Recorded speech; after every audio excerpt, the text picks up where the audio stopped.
So I'll hear people say, if you believe it, then you can achieve it. And the problem with that is they're leaving out the most important part of the equation. And that part is work, action, actually doing something. That's what you have to do to achieve anything. Yeah, you gotta believe it, but you better get the work done. When you're a kid, you're all potential. It's chaotic potential. It can manifest itself in any number of ways. And maybe you don't want to give that up. So you're like Peter Pan. You want to be a kid forever because you don't want to give up the potential. And you look out in the world and all you see are Captain Hooks, who've lost a hand, who are chased by death because that's the clock in the crocodile. It's already got a taste of him. He's terrified by death and he's a tyrant. Well, I don't want to grow up to be that. So I won't be disciplined at all. Well, that's no good because the way the potential transforms itself into actuality is through discipline. You say, well, I don't know what to do. It's like, that's okay. Nobody does. Go do something. Do the best thing that you can think of. Put the best plan you have into practice. It's not going to be perfect and it will change along the way, but it will change partly because you become disciplined pursuing the path. And as you become disciplined, you become wiser. And as you become wiser, you become able to formulate better and better plans.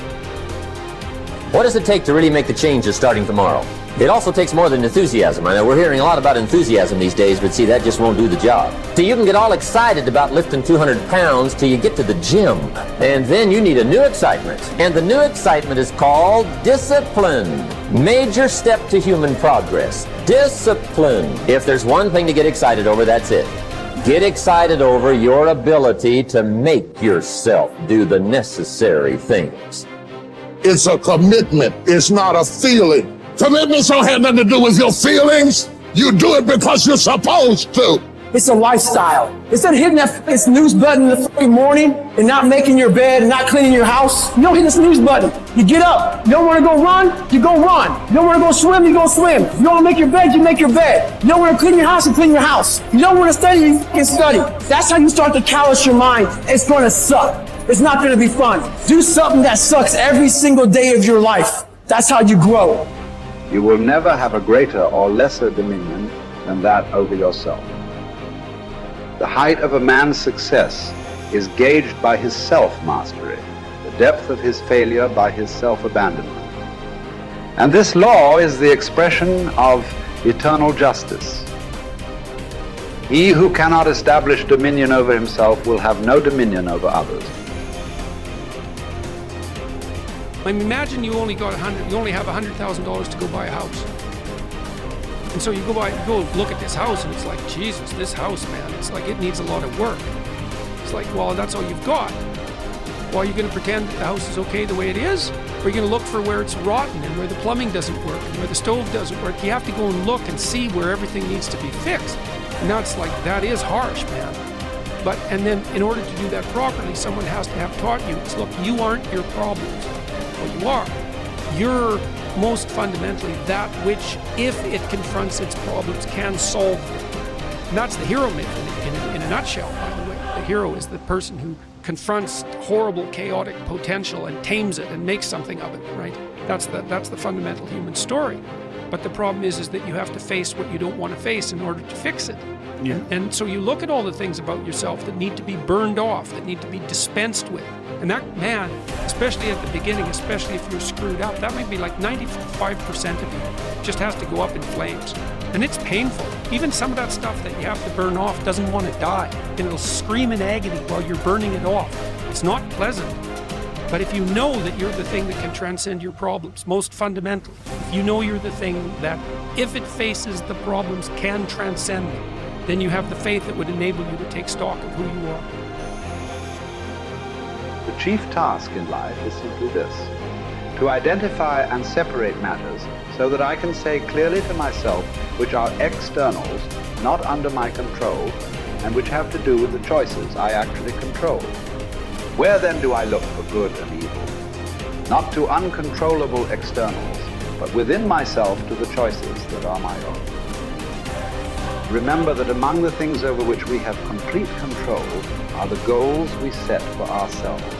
I think that when a Stoic concerns himself with things over which he has some but not complete control, such as winning a tennis match, he will be very careful about the goals he sets for himself.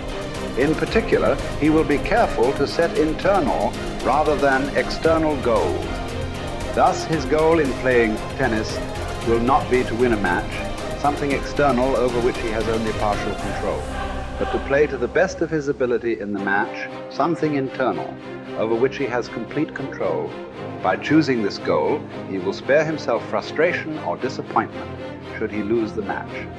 Since it was not his goal to win the match, he will not have failed to attain his goal as long as he played his best. His tranquility will not be disrupted.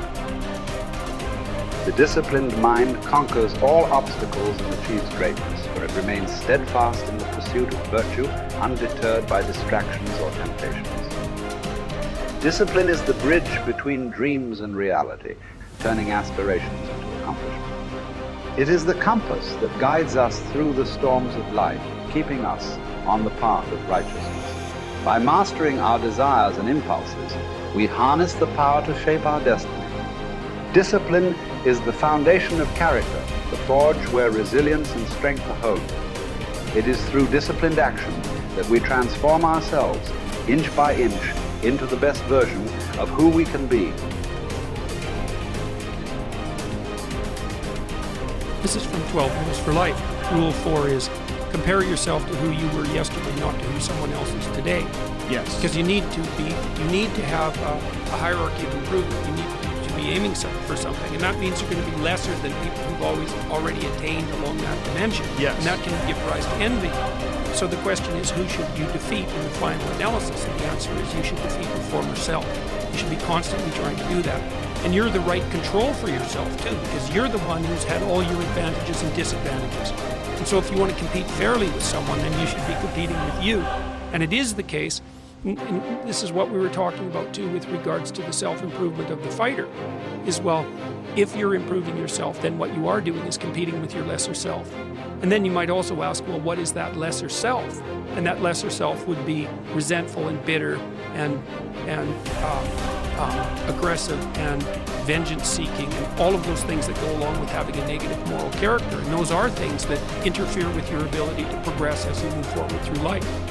So it's very necessary to understand that this is why, I've been stressing this idea of personal responsibility. It's like, well, personal responsibility is to compete with yourself. It's to be slightly better than yourself the next day. Yes. And it better in some way that you can actually manage. And that's humility. It's right. Like, well, I'm a flawed person.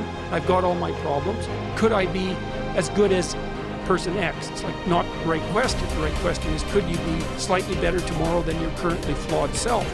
And the answer to that is, if you have enough humility to set the bar properly low, then you could be better tomorrow than you are today. Because what you also have to do is you have to say, well, here's all my flaws and my insufficiencies, and the best that someone that flawed and insufficient could do to improve and actually do it is this.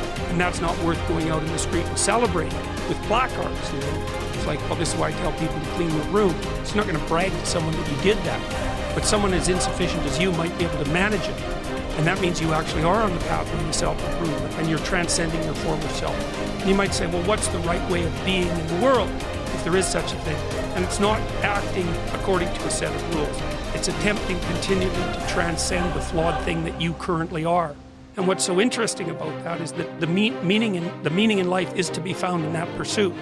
So I've been laying that out in these discussions too, because it's saying, well, the fundamental issue is that life is tragic and difficult, very tragic and difficult for everyone.